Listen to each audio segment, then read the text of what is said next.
meeting, if you're watching. Before we start, everyone please put your phone in the pocket. Oh, not all at once. I'm just joking. Just be sure to silence your phones and put them away because the show is about to begin. Tonight, you'll be treated to not only one, but two skits made by our production team, the Manhasset Broadcasting Company. We also have two wonderful guests for you here this evening, food critic Brian Lee and Islanders great Clutterbuck.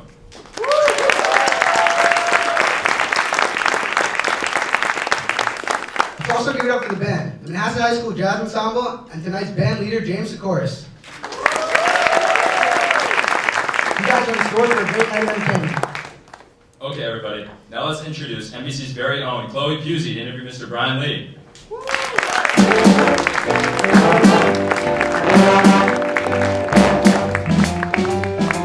Thanks, guys. Without further ado, we'd like to introduce our first guest, the CEO of Righteous Eats, NBC proclaimed social media entrepreneur, as well as guest reporter for the New York Times, Brian Lee.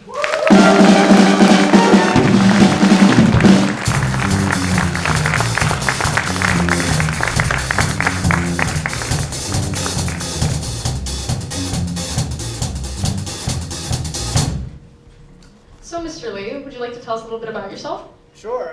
My name is Brian Lee, and I'm the founder of a social media platform called Righteous Eats. We highlight all of the amazing people and the entrepreneurs behind all the small businesses and restaurants in New York City and around the world. That's great. You built Righteous Eats into a massive social media platform. What inspired you to start it, and what's your mission? All right, so to give a bit of context, when we started Righteous Eats, it was in 2020. Oh, yeah. All right, so to give a bit of context, when we started Righteous Eats, it was in 2020 when I was living in the city, and that was when 1 out of every 3 restaurants was going to close forever because of the pandemic. And throughout my career, which was in finance, tech, media, the one through line in all of that and the skill that sort of that I acquired was really the ability to tell stories and tell narratives. And we saw an opportunity to be able to use that skill to help the businesses that couldn't help themselves in a really trying time. That's great. Food can be a powerful connector of culture and community. How do you choose the restaurants and food stories that you feature? So in the beginning, it was really just about the places that myself and my partner went to and knew, right? A lot of the places that weren't part of big restaurant groups, they didn't have access to EIDL loans, PPP, restaurant acts. They didn't have social media teams. They didn't have comms. They didn't have social media managers. They just didn't have the resources. So in the beginning, it was a lot of just the restaurants that we knew about. And then eventually it's grown into this thing where we truly do have a community of folks that recommend restaurants all throughout New York and the world. It's fantastic. Just to shift a little, you've recently moved to Manhasset. What's your first impression of the food scene here? Any hidden gems you've already discovered? I think it's great. Dunkin', Starbucks. No, I think especially with what we do, we really highlight a lot of small mom and pop restaurants, and I think Manhasset's a really great place for that, right? On Plandome, there's Pita Station, Manhasset Pho, there's a new ramen place now. I don't know where this group falls, but one of the first things I had to discover was, are we a Umberto's family or a Hendrix? So I think that sort of small business, mom and pop community feel is really strong here, and I love it. Yeah. Any advice for students or aspiring entrepreneurs? Yeah, so I would say you don't have to have it all figured out and just keep going, right? I think action is sort of the biggest thing. Again, to give you context, when I was your age, I didn't know what I wanted to do. I'm from LA. I grew up in California, and so I didn't get into my dream school, UCLA. I ended up going to Irvine. I studied poli-sci, film, international relations, and management, right? That basically means I had a really good time in school, and I didn't know what I wanted to do. And when I came out, I worked in corporate finance. I worked in corporate finance for Broadcom, which is a big semiconductor company. I ended up leaving that job which is something that my parents really didn't like. And I ended up moving to Silicon Valley to do my first startup, which ultimately failed, right? And I wanted to share that with you guys because, my career up until this point has always been failure, not knowing what I wanted to do. But fortunately, through all of that, I started many companies. These companies have been acquired. I never knew that I would go from a tech startup to being a YouTuber to being a music manager to being an investor and now being a TikTok food influencer, right? I didn't know any of that. And I think the through line for all of it and the best advice that I have for you guys out there is just to keep going, because regardless of whether or not it's very obvious when you're in it, all of these experiences will stack on top of each other. And I think we're also in a time where, there's so much going on, and you guys really do have, and they say this about every generation, but I really, really feel like this is so important for your generation especially. You guys have so many tools and so much leverage coming into the world right now that you can really do anything. Some fantastic advice, thank you so much. Just to shift back to food a little bit, if you could only eat one type of cuisine for the rest of your life, what would it be and why? I would probably pick Japanese food, just because there's such a variety in Japanese food. You can get seafood, you can get and even just with something like sushi, you can get omakase sushi, you can do, there's so many things. You can also get, barbecue, you can get comfort food. There's just so much variety. Love my Korean barbecue so much, Yeah. oh my god, I can't agree more. So, looking to the future, what's next for you, and do you have any exciting projects in the works?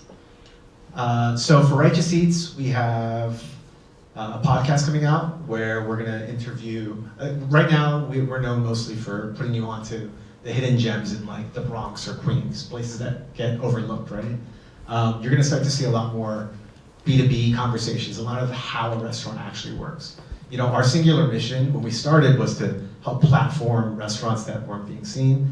Now that the world's sort of come back to normal, our mission now is how can we further make things easier for restaurants, and that might be giving them access to more information on how to run a restaurant. So we have a new podcast coming out with a lot of the titans in the industry.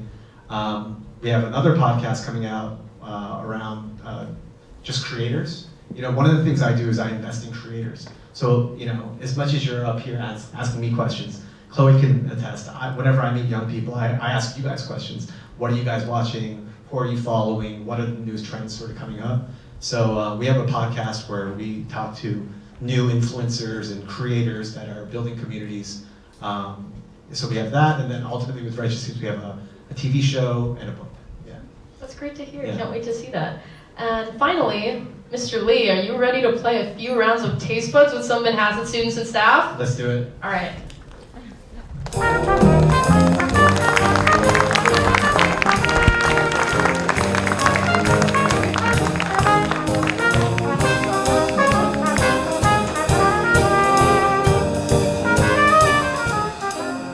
Okay, so here's how we play. You'll put on some blindfolds with a pair. Where's Justin Young? Right here. All right, can you come up for me? And then we need one more audience member. Me, please. Okay, Yes. come on. Yeah. Where's the other part of our pair? Dr. Coleman? You in the house? Oh, there he is. Okay. Give a round of applause for Dr. Coleman, yeah. So our two pairs are going to be Mr. Lee and Justin Yum and Dr. Coleman and Brendan. I'll take that. Thank you. Or not, okay. Here's how you play. We'll put on blindfolds and the mystery food will be placed in front of you. You two are going to be back to back and you two are going to be back to back. So Mr. Lee, you're going to go over here and Dr. Coleman, you're going to come over here. You're going to be back to back with your pair, and what we're going to do is the person tasting the food is going to try and describe the food that they're tasting to their partner in 45 seconds. You're gonna hear me soon. Oh boy. 45 seconds, going now. All right. There's a fluffy texture. Yeah. It's soft. It's It's cheesy. Very Cheesy. cheesy. Very fluffy and cheesy. Fluffy It's kind cheesy. of round. Do you have any guesses yet? There's It's a puff. something that Cheese comes in cracker. bed. Very Comes in close. bed. Cheese pop. You're kind of Okay, close, but correct. it's not- is that close? Do we win? Okay, Dr. Coleman and Brandon have won the first round. Okay, timer started. Where do I go? Wait. Ew. Oh, there. Oh, this is disgusting. There's a spoon. Oh. Where? Ew, what is this? Something you eat for your birthday. What kind of cake? Oh, It's a. no. Mr. Lee got it right. Okay, Oh. we're tied now. We're tied. no. Is it a spoon? And timer. Is it a spoon or do I just? There's a spoon. There's a spoon. No, you can hear it. It's red. So it's a red fruit. And it's smaller. A stem that you can tie with It's- your tongue. Yes, it's a stem that you can try. There's usually a pin in there. Carrot. Oh, Justin got it first. Okay. Thank you for that. Sorry, Michael. 2-1, Mr. Lee and Justin Yam. Round number 4. There is a spoon in here if you'd like to use it, but you don't have to. Ready to eat? Can I eat it? Do it. Yeah. Oh, it's like has like a weird texture. I think it's like a square rectangle, and it has like stuff inside of it. It's layered. It's sweet, sugary. No, I don't think so. There's like You buy it in like a dollar layers store of like probably. frosting in between it. Yeah. And there's like a thin layer of cookie. No, not a donut. Oh, rainbow cookie, rainbow cookie. It's How like is that not right? it's kind of hard and like it's kind of like cardboard. I don't know what it looks like. It tastes Yeah. like cardboard. It does. Yeah, it does. It's like cardboard with pieces of Yeah, frosting inside of it. Yeah. There's like a pattern on the big. That's why I thought it was a rainbow. It's like cookie. checkered on top, and I think, oh, Doc, you're not supposed to be listening to me. 3, I don't know. 2, 1. Okay, unfortunately nobody won that round. It was a wafer, a vanilla wafer. Wow. Okay, Do I have to use a spoon? no, there's no spoon in this one. All right, good. Oh no, it doesn't. Alright, this Oh, feels like a treat that you have around the holiday in April. oh yeah, there's a bunny on it. Yeah, 2 years. Peep!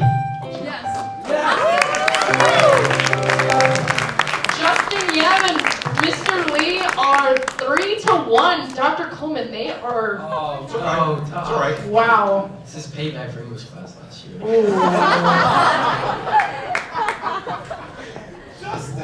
Oh, go ahead. Okay, Justin. our last round. Let me pull out the cups first. That'd be a good idea. Can it be for 3 points? Can it be, ooh. Can it be all for three? all All for nothing. Can we check with the host? Can we do that? Yeah, let's do all for nothing. Let's do it. Yeah, this is the final Jeopardy. Oh, no. Final Jeopardy. It's final. Okay. You should write And the timer is going now. Where's the cup? Gross. Ew. Oh, it's like a plant. It's a vegetable that looks Vegetable, like a tree. broccoli. Yeah.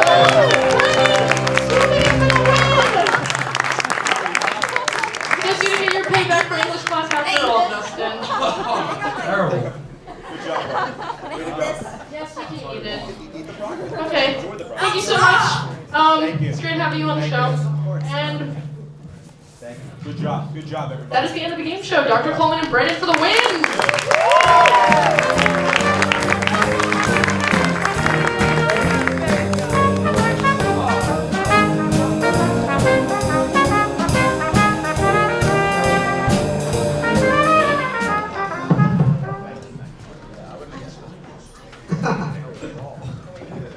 George, what are you laughing about? This is set at night. This is not a laughing matter. Blake, you ever heard of the keto guys? You mean the Costco guys? No, the keto guys. Look.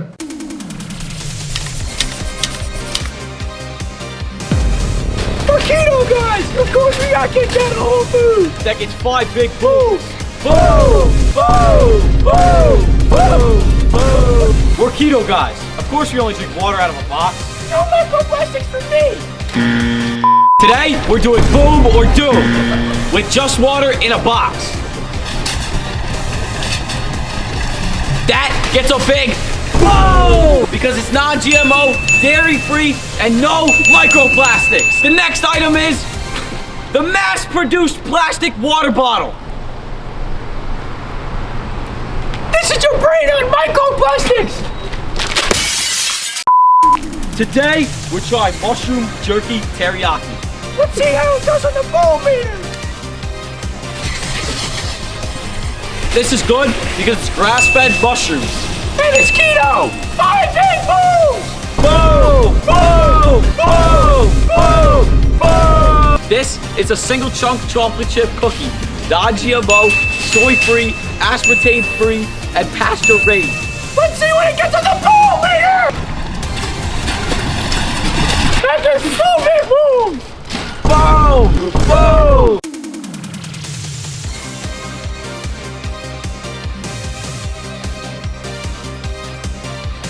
Alright, I on your phone again. We're hosts. Pay attention. Look at this headline. Speaking of funny headlines, let's get into this week's Thursday Night Update. Good evening, everyone. This is Thursday Night Update, where we give you the biggest news stories of the week, because you know your main news source is still whatever Elon Musk is yelling about on Twitter. It's actually Blake. Anyways, the Oscars just happened, which means Hollywood celebrated a year of incredible films, none of which you actually watched. Meanwhile, at last month's Grammys, Beyonce won an album of the year for her country album, Cowboy Carter, which is weird because it didn't exactly sound country. Yeah, that's not exactly what comes to mind to me when I think of country music. Yeah, but whatever Beyonce says goes. Honestly, she could drop a death metal album tomorrow, call it jazz, and people would call it revolutionary. Did you also see Kendrick won 5 Grammys for Not Like Us? Not Like Us. I don't think I've ever heard that song before. Actually, I think I've heard it about 1 million times, but... Okay, that's enough. Anyways, the Super Bowl was a month ago, and it officially became the most watched Super Bowl in U.S. history, more watched than Queen Elizabeth's funeral. Which makes sense because one of the Queen, God bless, and the other Kendrick Lamar singing Not Like Us. Does it ever get old? Speaking of repetitive beats, Taylor Swift was at last month's Super Bowl too. In fact, Taylor got so much screen time that for the first time ever, CBS won Best Cinematography at the Oscars. In education news, some schools are banning MacBooks in class, saying that they're too distracting. Yeah, teachers say students aren't paying attention, because they're always on their laptops, but honestly that's just preparing them for real life. Yeah, what do you think these kids are going to do when they get real jobs? Sit in an office and actually work? No, they're going to half-type an email while watching March Madness highlights on mute. Alright, that's all we have for this week's Thursday Night Update.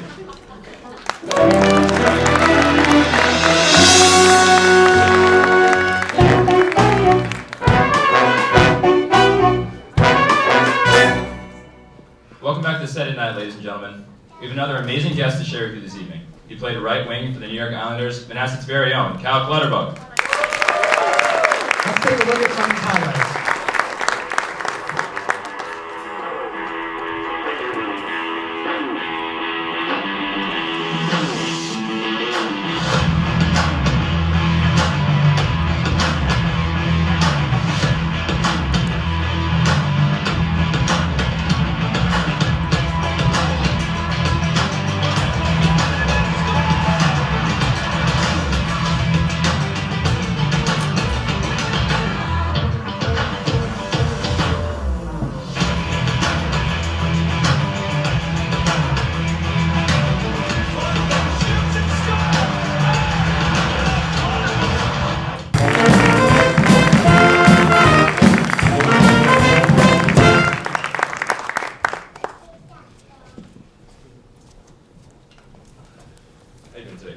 I'm great.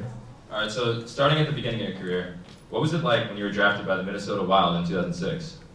It was cool. It was, obviously I've been working my entire life to that point to just advance myself in my career and playing hockey. And, you know, it was sort of my first step of validation towards achieving the ultimate goal, which for me was playing in the NHL and winning a Stanley Cup. So really was step one, kind of, you know, like I said, a little validation just to keep me going, and you know, the carrot continued to be dangled in front of me after that. And was that always your goal growing up, to make it to the NHL? You know, I just played hockey, and I played other sports too, just for the fun of it, really. So everybody kind of dreams of playing in the NHL. When I would tell my grade school teachers, you know, we'd do the exercise, what are you going to be when you grow up? Obviously, I would say an NHL player, to which my teacher would usually reply, let's pick something else, because it's probably not going to happen. So luckily for me, I was one of those guys that was able to go back to my elementary school and ha-ha my teachers. So it was cool, but like I said, I played sports for fun. I just loved it. I was an athletic kid, and you know, fortunately for me, I was able to play a sport as my job until I was till last year. So tipping 40 now, and time to look for something else to do that doesn't revolve around sports. But it was a good run. What has been your favorite moment as a professional hockey player? Oh, that's difficult, actually. I've had a couple. There was 2 years where we went to the conference finals, and I really felt like we had a chance to win the Stanley Cup, which would have been amazing to bring a cup back here to Manhasset. And so winning, I think the first one was winning Game 7 against Philadelphia in the bubble in 2020. Sending us to the conference finals against the Tampa Bay Lightning was highlight number one, and then We did the same thing. We beat the Boston Bruins, might be the better one, at the Coliseum after COVID, 2 long years of no fans. Finally, the fans were allowed back in the building, and we were able to upset the Boston Bruins in the second round to go get a rematch against Tampa. Obviously, we lost in Game 7, but those two moments were awesome, as close as I've come to winning a cup.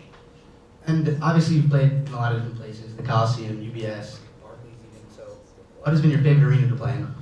I think the Coliseum will always be my favorite arena that I played in. It was just, I'm sure you've all been there, just a rust bucket of an old building, but there was something different about it. It had a feeling to it that, I really think it fit Long Island, it fit Islander fans. I think there's a blue-collar sort of nature to Islander fans in Long Island. And we were a blue-collar team, and I think all things were kind of married together and fit really well. So, the noise level at the Coliseum was different. You'd be sitting in the little dressing room before the game, before a playoff game, and the aspartame would be dropping from the ceiling, people stomping their feet, or at least not the aspartame. But people would be stomping their feet. You could hear it in the building. You'd go out there, the noise was loud. You'd win a game. People were throwing drinks at you. It was a hostile place, and I really enjoy a little hostility, so I'll take the Coliseum. Yeah, and throughout your career, how have you been able to motivate yourself and your team to perform in big games?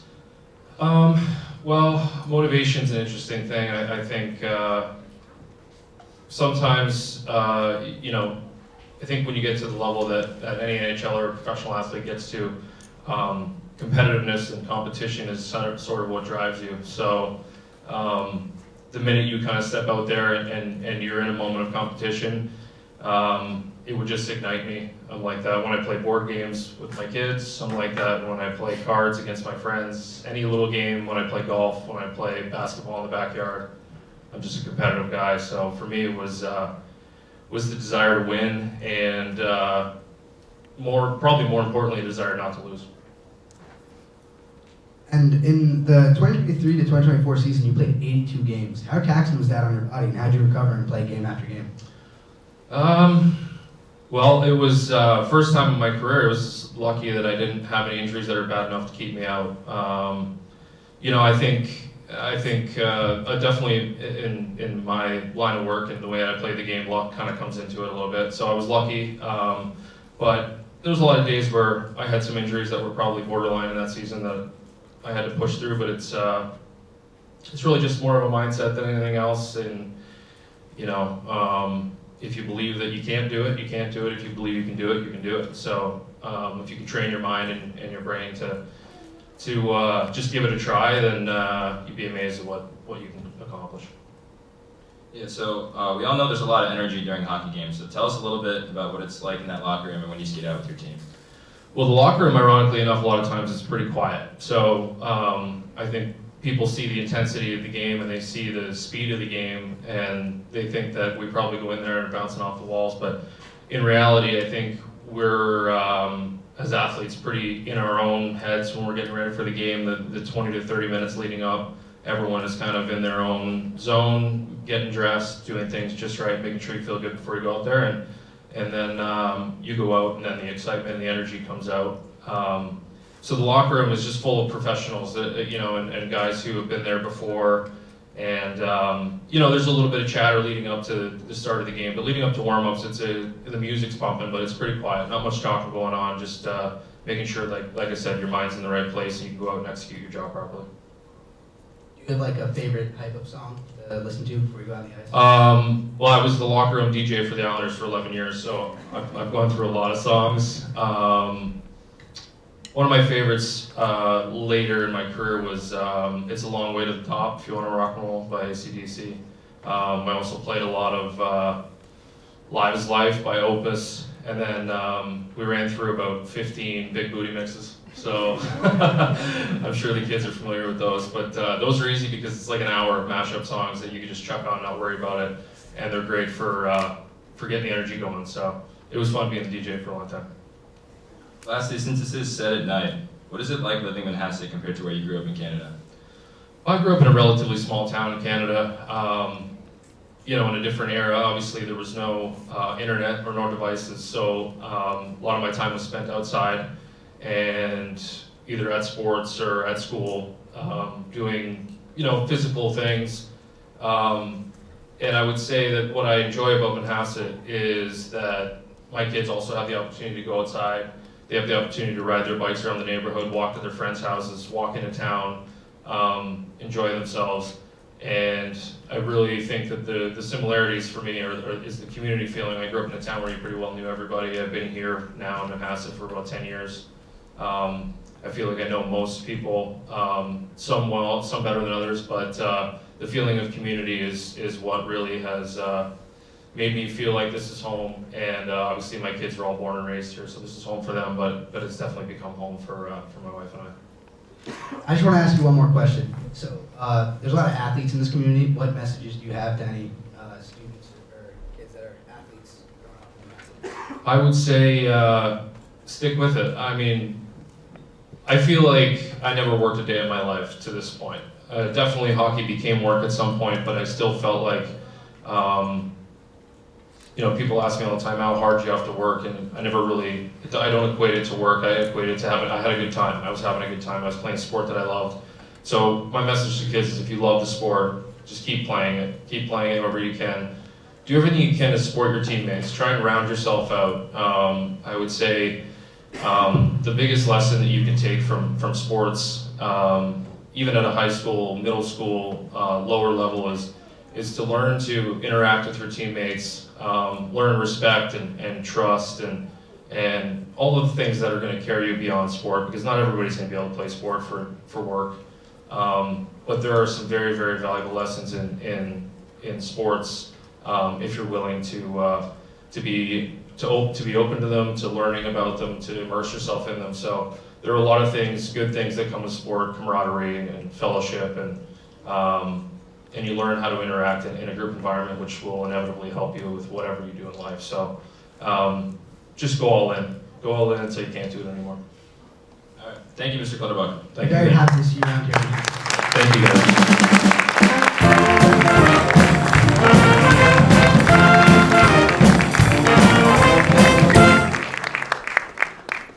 Now back to our Manhasset updates. There's a new movie trailer that was just released. Let's take a look. Hello staff and students at Manhasset Secondary School. There are some new policies that will begin to be implemented as part of our teaching day. All cell phones and non-school issued technology will be confiscated for the entire school day.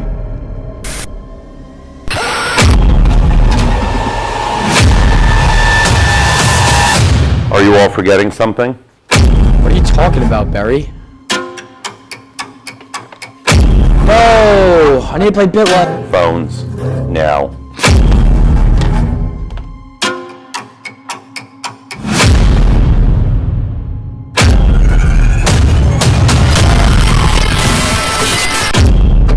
Please, have mercy on us. Just give us one more chance. Fine. I'll let you off just this once. Now take out your Chromebooks.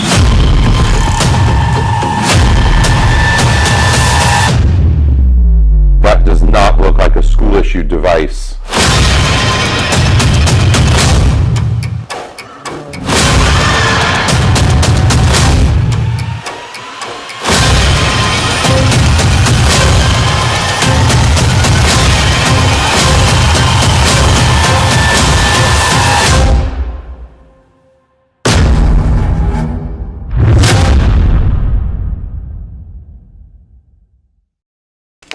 And that concludes all the funny parts. I'm Blake Sealy. I'm George Hogan. Before the show completely ends, let's have a few words from today's beneficiaries and our lovely teachers, Mr. Manaya and Mrs. Dreyer.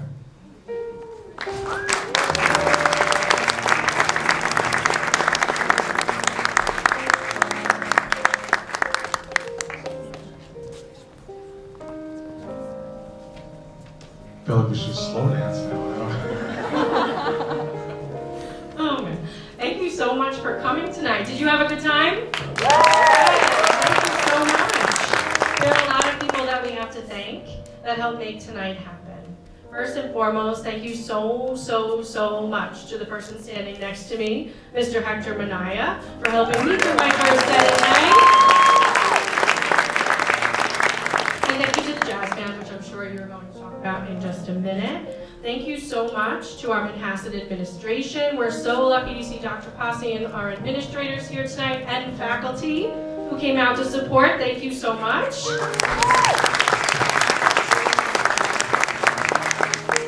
A special thank you from me to Dr. Coleman for answering all of the questions and continuing to support MVC. The students and I appreciate you very, very much. Right, everybody? And can we have one more tremendous round of applause for our special guests, Mr. Brian Lee and Mr. Cal Clutterbuck?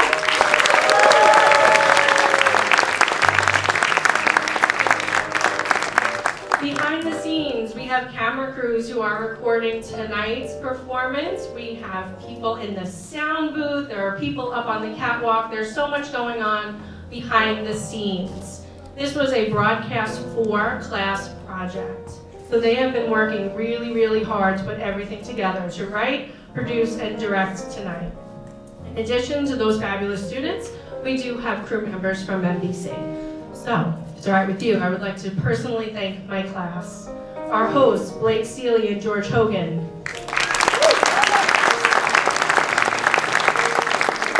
Alexia Mellis on sound and tech. Gabby Waltos and Gwen Peterson on cue cards.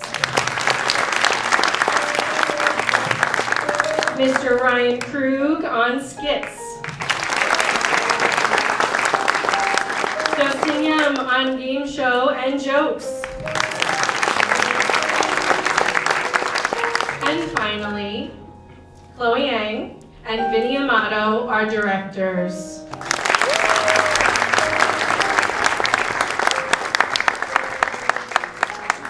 To extend our thanks to everyone who came to our show. There was a lot of things that went wrong, but don't fear, because I hope you guys had a great time here tonight. Yeah, first, I just want to give a big shout out to the Manhasset Jazz Band and Mr. Manhasset for really bringing this show to life. And we're not going to repeat anything else that Ms. Dryer and Mr. Manhasset already said, because there was a lot of people to thank. But just know that we're entirely so thankful to Manhasset for allowing us to put on this production. Thanks so much. Have a good night. Have a good night.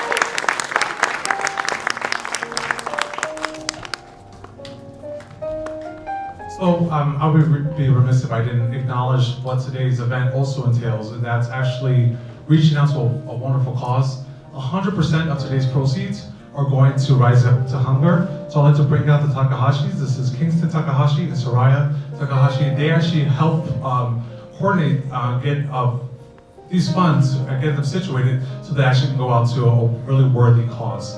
Come on up, guys.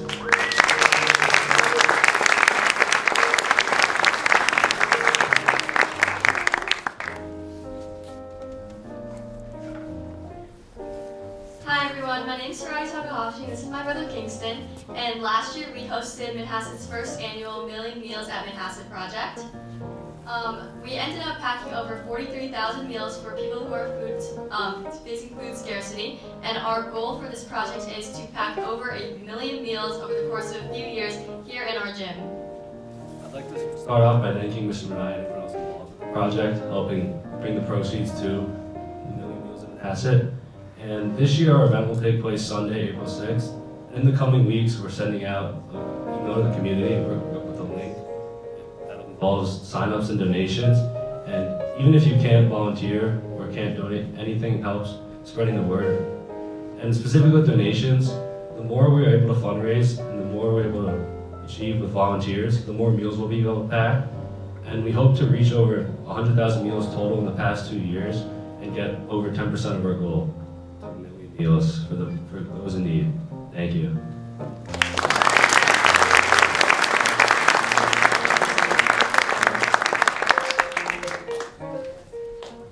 Ladies and gentlemen, the Manhasset High School Jazz Band.